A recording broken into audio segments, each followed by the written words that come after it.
ஓம் சாந்தி. இன்றைய அவ்யக்த இஷாரா, சங்கல்பங்களின் சக்தியை சேமித்து சிரேஷ்ட சேவைக்கு நிமித்தமாகுங்கள். எப்படி சத்யுக சிருஷ்டி பற்றி சொல்கிறார்கள்? ஒரே ராஜ்யம், ஒரே தர்மம்.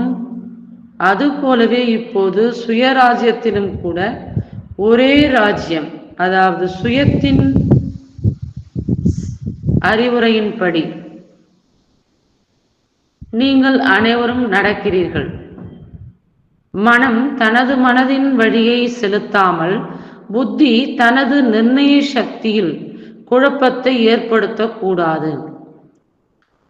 அதாவது மனம் தனது மனதின் வழியை செலுத்தாமல் புத்தி தனது நிர்ணய சக்தியில் குழப்பத்தை ஏற்படுத்தக்கூடாது.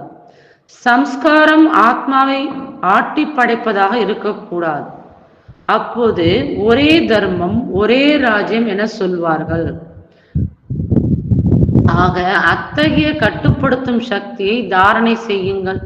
இதுவே எல்லையற்ற சேவைக்கான சாதனமாகும்.